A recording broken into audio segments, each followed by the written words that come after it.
اعوذ باللہ من الشیطان الرجیم، بسم اللہ الرحمن الرحیم۔ یہ سورہ مومن کا چھٹا رکوع ہے۔ انا لننصر رسولنا الذین والذین آمنوا فی الحیات الدنیا ویوم یقوم الاشہاد۔ یقین جانو کہ ہم اپنے رسولوں اور ایمان لانے والوں کی مدد اس دنیا کی زندگی میں بھی لازمن کرتے ہیں اور اس روز بھی کریں گے جب گواہ کھڑے ہوں گے۔ یعنی سائنسی والی بات واضح ہو جاتی ہے کہ جو لوگ اللہ کی فرمانبرداری کرتے ہیں، اور خاص طور سے یہ کہ جو کہ اللہ کے مددگار بنتے ہیں، یعنی اللہ کے دین کے کام کرتے ہیں، اللہ کے دین کی جاب کرتے ہیں، تو ان کی اللہ تعالیٰ لازماً مدد دنیا کے اندر بھی کر رہا ہوتا ہے نا۔ تو ہم بھی اپنے آپ کو اللہ کے دین کا مددگار بنانے کی کوشش کریں۔ تو یہاں اللہ تعالیٰ وعدہ کر رہا ہے کہ میں ایسے لوگوں کی مدد دنیا میں بھی کرتا ہوں، اور اس دن تو کروں گا ہی، آخرت کے دن جب ظالموں کو ان کی معذرت کچھ بھی فائدہ نہ دے گی اور ان پر لعنت پڑے گی اور بدترین ٹھکانہ ان کے حصے میں آئے گا۔ آخر دیکھ لو کہ موسیٰ کی ہم نے رہنمائی کی اور بنی اسرائیل کو اس کتاب کا وارث بنا دیا جو عقل و دانش رکھنے والوں کے لیے ہدایت و نصیحت تھی۔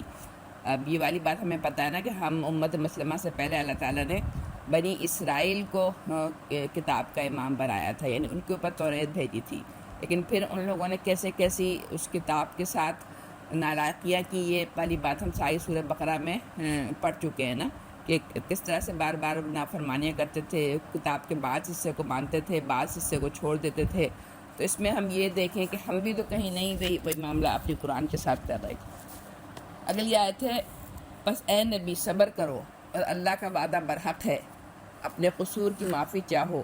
اور صبح و شام اپنے رب کی حمد کے ساتھ اس کی تسبیح کرتے رہو۔ اب یہ ہر مسلمانوں سے کہا جا رہا ہے کہ بجائے اس کے کہ ہم اپنا وقت لغویات میں لگائیں، ہمیں چاہیے کہ ہم اللہ تعالیٰ کی حمد و تسبیح کرتے رہیں۔ اس میں یہ ہے کہ نماز جو 5 وقت کی نماز ہے وہ تو آئی جاتی ہے اللہ تعالیٰ کی ذکر و تسبیح میں، لیکن اس کے علاوہ بھی جب ہم فارغ ہوں تو اللہ تعالیٰ کی تسبیح کے اذکار بتائے گئے ہیں، سبحان اللہ و بحمدہ، سبحان اللہ العظیم، یہ جو بھی ہیں وہ ہم پڑھا کریں، بجائے اس کے کہ ہم لغویات میں منہمک ہو جائیں۔ حقیقت یہ ہے کہ جو لوگ کسی صنعت و حجت کے بغیر جو ان کے پاس آئی ہو اللہ کی آیات میں جھگڑے کر رہے ہیں، ان کے دلوں میں کبر بھرا ہوا ہے، مگر وہ اس بڑائی کو پہنچنے والے نہیں ہیں جس کا کہ وہ گمن رکھتے ہیں۔ اب یہ ہوتا ہے نا، جب انسان کا دل نہیں چاہ رہا ہوتا ہے اللہ کی کسی آیت پر عمل کرنے کو، تو وہ اس آیت میں مین میخ نکالنا شروع کر دیتا ہے کہ نہیں یہ بات ایسے نہیں ہو، یہ بات ایسے نہیں ہے، اور یہ ہمیں قرآن میں یہ بات ایسے نہیں بتائی گئی ہے، یا یہ کہ یہ والی بات تو بس انہی لوگوں کے لیے کہی گئی تھی۔ بس اللہ کی پناہ مانگ لو، وہ سب کچھ دیکھتا بھی ہے اور سنتا بھی ہے۔ آسمانوں اور زمین کا پیدا کرنا انسانوں کو پیدا کرنے کی بنسبت یقیناً زیادہ بڑا کام ہے، مگر اکثر لوگ جانتے نہیں ہیں۔ یہ نہیں ہو سکتا کہ اندھا اور بینا یکساں ہو جائے اور ایماندار اور صالح بدکار ٹھہرے، مگر تم لوگ کم ہی سمجھتے ہو۔ اب یہ والی جو بات ہے نا قرآن میں جگہ جگہ آئی ہے کہ یہ نہیں ہو سکتا کہ آج دنیا کے اندر جن کا عمل الگ ہے، یعنی جو اللہ کے فرمانبردار مسلمان ہیں یا اور جو اللہ کے نافرمان مسلمان ہیں، اللہ تعالیٰ قیامت کے دن ان دونوں کا انجام ایک ہی کر دے اور دونوں کو جنت میں پہنچا دے۔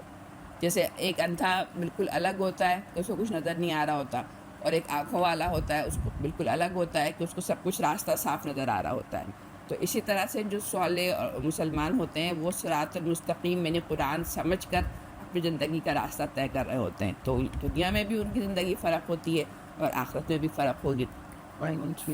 یقیناً قیامت کی گھڑی آنے والی ہے، اس کے آنے میں کوئی شک نہیں، مگر اکثر لوگ نہیں مانتے۔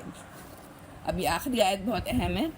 تمہارا رب کہتا ہے مجھے پکارو، میں تمہاری دعائیں قبول کروں گا۔ اب اس میں اللہ تعالیٰ واضح طور پر کہہ رہا ہے کہ جب تمہیں کوئی چیز مانگنی ہے تو تم مجھ سے ڈائریکٹ مانگو، یہ نہیں کہ بیچ میں ہم جو بہت سے آج کل ایک بازاروں پہ جا رہے ہیں اور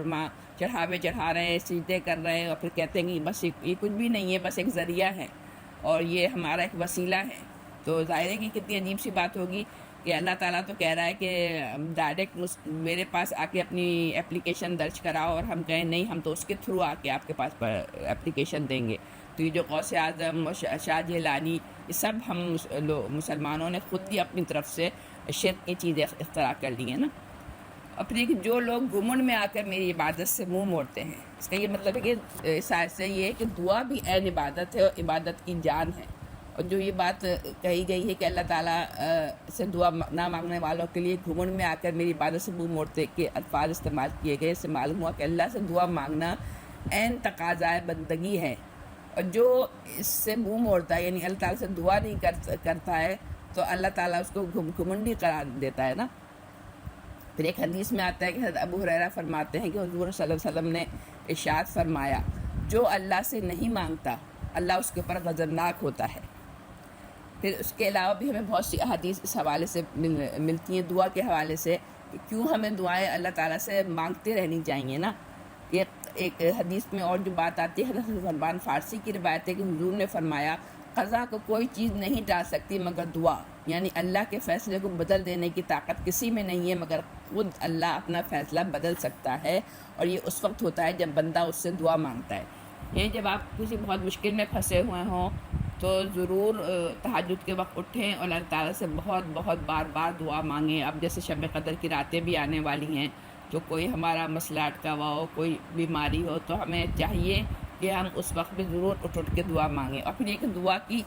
یہ والی بات بھی ہے نا کہ جب آپ دعا کرتی ہیں یا کرتے ہیں تو آپ کی دعا کسی نہ کسی صورت میں اس کو قبول ضرور ہونا ہے۔ یہ ایک اس میں یہ بتایا گیا ہے کہ یا تو اس کی وہ دعا اسی دنیا میں قبول کر لی جاتی ہے، یا اسے آخرت میں اجر دینے کے لیے محفوظ رکھ لیا جاتا ہے، یا اس دعا کی وجہ سے کسی آفت کو اس پر آنے سے روک دیا جاتا ہے۔ اس لیے ہمیں چاہیے کہ ہم اللہ سے دعائیں مانگیں اور خوب دعائیں مانگیں، اور ایک یہ بھی ہے کہ پوری قطعیت سے مطلب یقین کے ساتھ مانگیں کہ اللہ تعالیٰ میری اس دعا کو قبول ہی کر لے گا۔ پھر ایک یہ بات ہے کہ بندے کی دعا قبول کی جاتی ہے بشرطے کہ وہ کسی گناہ کی یا قطع رحمی کی دعا نہ کرے اور جلد بازی سے کام نہ لے۔ پھر اللہ کی نگاہ میں دعا سے بڑھ کر کوئی چیز بھی باوقت نہیں ہے، تو ہم ضرور کوشش کریں کہ جب بھی ہو ہم ہر نماز کے بعد ضرور دعا مانگا کریں، اور دوسرے کہ صرف اپنی دنیا کی نہیں دعا مانگیں بلکہ جو دعائیں رسول اللہ نے مانگی تھیں وہ دعائیں ہم ضرور یاد کریں اور دعاؤں کو ضرور مانگیں، کسی میں عافیت کی دعائیں، کسی میں کسی اور چیز کی دعائیں۔ کیونکہ ایک حدیث میں یہ والی بات بھی آتی ہے، ترمذی کی حدیث ہے، اللہ سے اس کا فضل مانگو کیونکہ اللہ اسے پسند فرماتا ہے کہ اس سے مانگا جائے۔ پھر ایک اور حدیث ہے کہ دعا بہرحال نافع ہے ان بلاؤں کے معاملے میں بھی جو نازل ہو چکی ہیں اور ان کے معاملے میں بھی جو نازل نہیں ہوئی ہیں، بس اے بندگان خدا تم دعائیں ضرور مانگا کرو۔